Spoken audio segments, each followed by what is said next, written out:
आते हैं तो चाबी अपनी पत्नी को सौंप देते हैं और हमारी घरवाली ही पूरे प्रदेश को, पूरे घर को चलाने वालों के हाथ में उनके घर की चाबी उन्हीं के पास रहती है।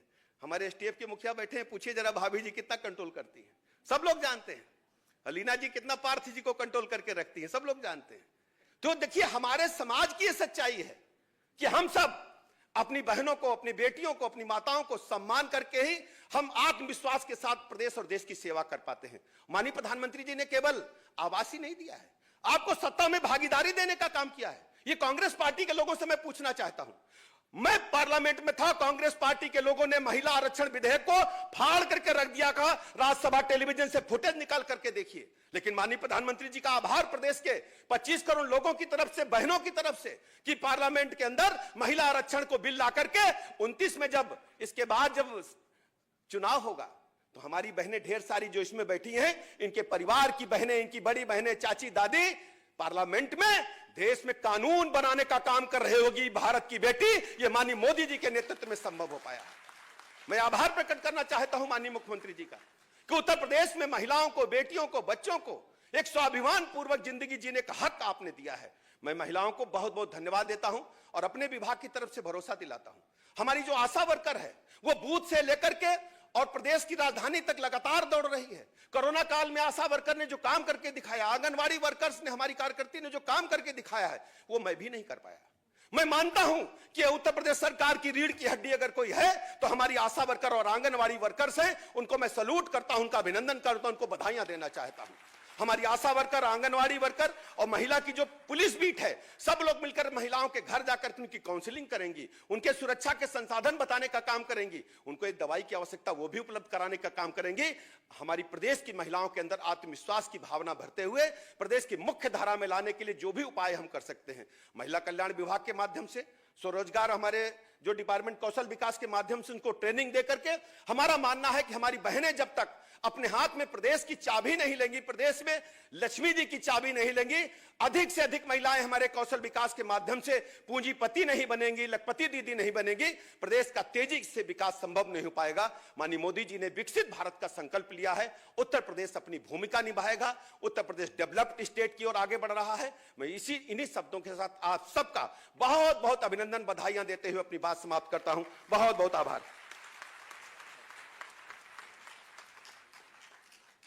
धन्यवाद माननीय।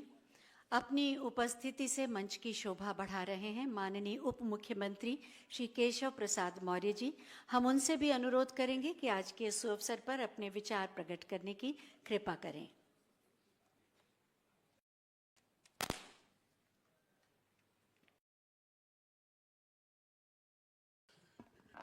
भारत माता की, हम लोग भारत माता की जय बोलते हैं, भारत पिता की जय नहीं बोलते, ठीक है ना? तो ऐसे ही नारी शक्ति का जयकार हो जाता है। बोलिए भारत माता की। आज मिशन शक्ति के 5वें चरण के इस कार्यक्रम में उत्तर प्रदेश के यशस्वी मुख्यमंत्री माननीय योगी आदित्यनाथ जी, उप मुख्यमंत्री आदरणीय श्री ब्रजेश पाठक जी, हमारी कैबिनेट मंत्री आदरणीय बहन बेबी रानी मौर्य जी,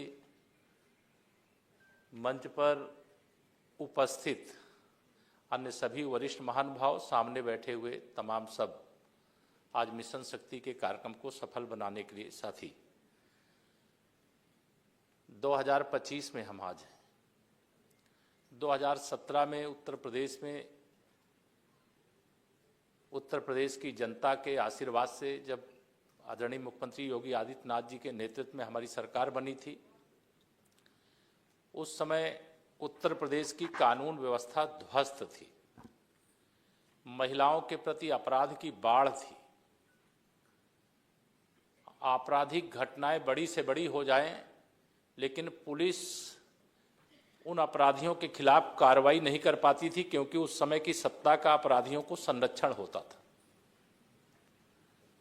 आज हम गर्वपूर्वक कह सकते हैं कि लगभग 8.5 साल में उत्तर प्रदेश में हर नागरिक के मन में इस बात का विश्वास है कि कोई अपराध करेगा तो वो बचेगा नहीं, उसके खिलाफ कानून के हिसाब से कठोर कार्रवाई करने का काम किया गया है, किया जा रहा है और आगे भी किया जाएगा।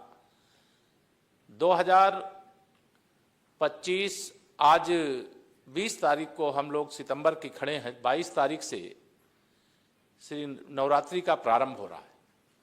वह भी शक्ति की पूजा है। शक्ति के बिना भक्ति नहीं होती है। अगर माँ दुर्गा अपनी शक्ति को दिखाने का काम नहीं किया होता तो शायद नवरात्रि में माता जी की पूजा पूरा देश नहीं कर रहा होता। सारे शास्त्रों के अनुसार तो देवता भी करते थे, लेकिन मनुष्य तो कर ही रहा है। लेकिन यह जो पूजा हो रही है वो शक्ति की हो रही है। तो आप सब आज मिशन शक्ति 5वें चरण के प्रारंभ के अवसर पर पहले तो मैं अपनी उत्तर प्रदेश की सभी बहनों को, सभी माताओं को, सभी बेटियों को हृदय से उनको शुभकामना देता हूं और विश्वास दिलाता हूं कि जिस प्रकार से एक सुशासन की भावना से लोगों ने अपना समर्थन दिया, लोगों ने अपना आशीर्वाद दिया और उत्तर प्रदेश में हमें सरकार के माध्यम से मुख्यमंत्री योगी आदित्यनाथ जी के नेतृत्व में सेवा का अवसर दिया है, उनके विश्वास को टूटने नहीं देंगे। हम जब 2017 के चुनाव में गए थे, उस समय अपराध की बाढ़ इतनी थी कि उसी समय जो एंटी रोमियो मतलब ये स्क्वाड का गठन करने का हम लोगों ने संकल्प पत्र में घोषणा किया था, वो पूरा हुआ। और आज बड़े बड़े जो इस प्रकार के मनचले थे उनके खिलाफ कार्रवाई करने का काम हुआ। प्रदेश के अंदर यह सही है जो अभी ब्रजेश जी कह रहे थे कि पहले अगर कोई महिला के साथ अपराध हो जाए और वो थाने जाना चाह रही है तो आप कई प्रकार के अपराध ऐसे होते थे कि अगर महिला ही उसकी शिकायत सुनने वाली है तो उसको तो वह बता सकती थी, लेकिन अगर उनकी शिकायत को सुनने वाला कोई पुरुष बैठा है तो वो उस शिकायत को नहीं बता सकती थी। आज प्रदेश के हर थाने में, प्रदेश के हर जिले में आपको कोई भी महिला आपके प्रति अपराध करने वाली की शिकायत सुनने वाला मिल जाएगा। विभिन्न क्षेत्रों में कितने काम हुए हैं उसका उदाहरण दूंगा, बहुत देर लगेगी, लेकिन आप ये आज मैं कह सकता हूं कि डबल इंजन की सरकार, माननीय प्रधानमंत्री श्री नरेंद्र मोदी जी का अभी जन्मदिन था 17 तारीख को, उन्होंने एक नारा दिया था। नारा क्या था?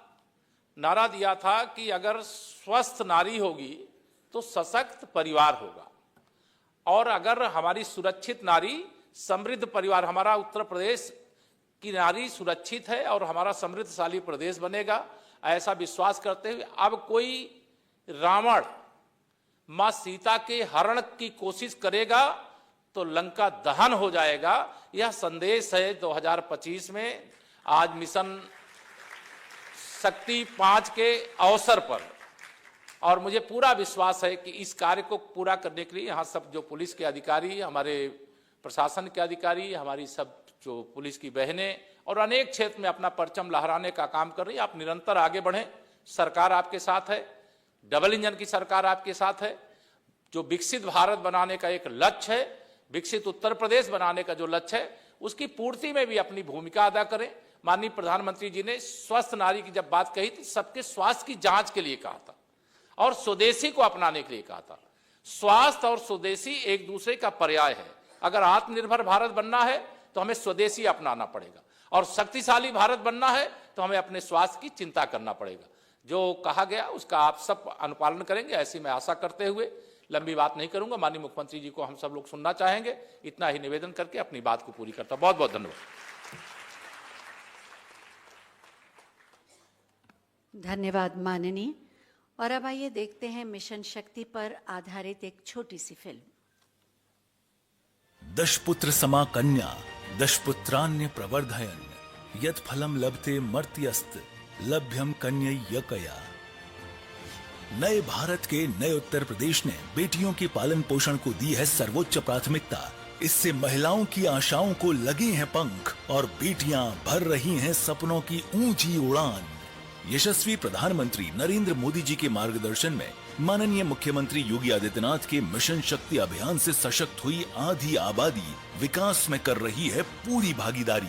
महिला आर्थिक सशक्तिकरण सूचकांक के मुताबिक वर्ष 2017 में जहां श्रम शक्ति में महिलाओं की भागीदारी केवल 14% थी, वही वर्ष 2023 में बढ़कर दोगुने से अधिक 36% हो चुकी है।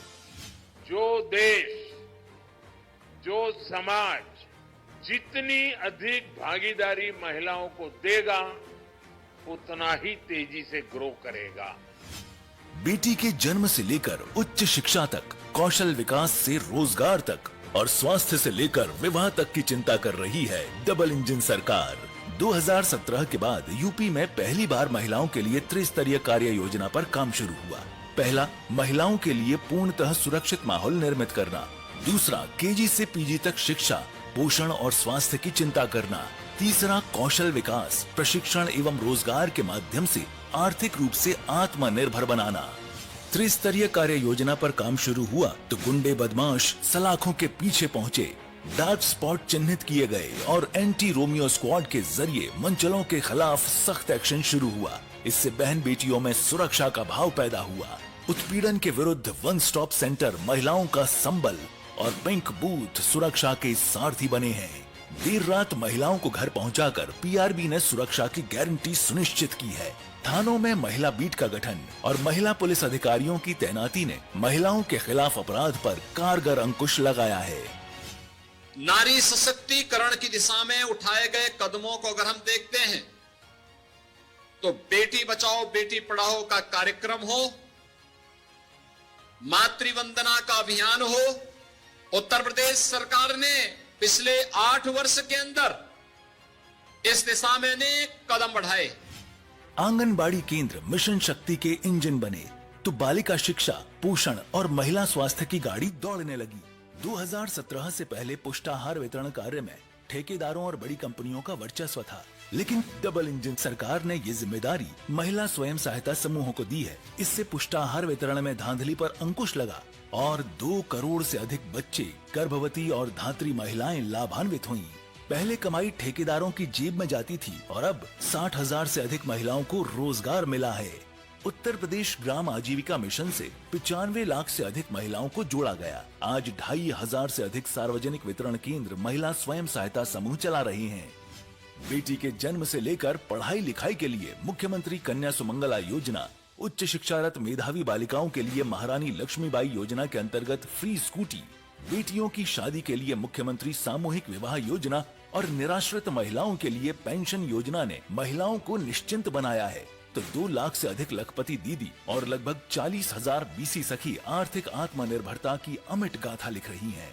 पीएम स्वनिधि योजना, प्रधानमंत्री मातृवंदना योजना, राष्ट्रीय स्वच्छता मिशन के अंतर्गत